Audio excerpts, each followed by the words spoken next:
Now let's say that I want to bring some audio to my mix. So I was here in my project. Uh, so I had my favorites. Here's my project, right? So here's what I have so far. Let's say that that is the finished version of it. And I have my audios here. So I'm going to select a little bit of audio. Um, let's say a minute of this song, and I'm gonna bring it to the timeline. You will see I'll start it from the beginning, and you will see that basically my timeline changes a little bit because I have this audio that appears underneath, and that's usually the way audio tracks appear, just underneath. Now you see that there's audio here too, right? um, in the event that you wanted this audio to separate from the track because you want, let's say, to start a little earlier, right, than the image, you can do this. You can go to Clip, Detach Audio, and this audio will separate itself from the video, right? What allows this allows you to maybe enhance a little bit of the audio without enhancing the actual video. Now, there's a couple of operations that we should be able to do with the audio. The basic one, so this is the audio meters, right? You'll see that normally your audio, your audible audio should be between -12 and -6. -6 is kind of loud. -8 should be the range where your audio should be working. Let's say, let's play it. So if I click on the audio meters here, they will appear here on the side. I can actually enhance them a little bit to see you, for you to see a little bit better what's going on. So let's play. -20. It's peaking a little bit. You see -7, -4. But sometimes it peaks, right? It goes a little bit too high. So what I'm going to do is I'm going to reduce the volume. And you can see it from here too. This is this window will allow you to see the different properties of the media that is that you're putting in your either timeline or that you're selecting from here. Let's say I select the audio.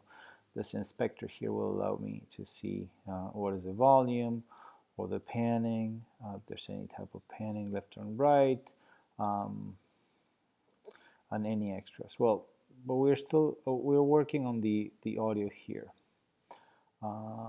We said that it was a little bit too loud. So what I'm going to do is I'm going to select the timeline, in the timeline, the volume line, and I'm going to just move it down, and you see it immediately reduces the volume. So if I play it now, this second track is the volume is lower.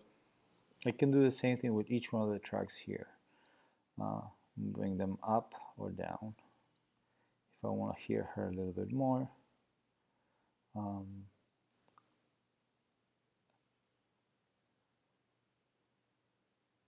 I raise the volume a little bit here, I raise the volume a little bit here, a little bit there. Now, if there's a particular moment in this, I'm going to enhance this a little bit. If there's a particular place in your volume that you want to raise, let's say that here I want to hear a little bit more what he's saying, or I can just use this select tool and with control, sorry, with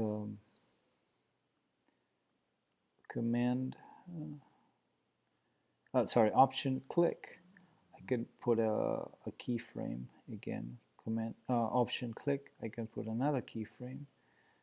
With option click, I can put a third keyframe, and then move the volume up or down according to what I need. You can play around with this.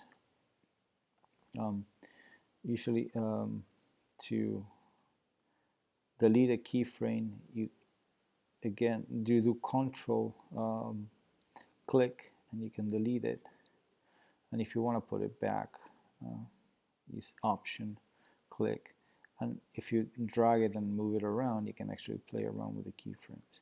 So there's a number of commands that you can play around to figure out your audio, but the most important thing is that all the audio aggregated will add up to a volume here that should not be higher than minus 8. Minus 12 is a little bit too low. Minus 8 is perfect. If it reaches 0 dBs, it's probably going to be on the brink of distortion, and if it peaks and it passes the 0 and you see reds here, that means that the audio is no good and you have to reduce the levels and change the volume. Okay, we're going to explore a couple of other options for transitions and crossfades in our next video.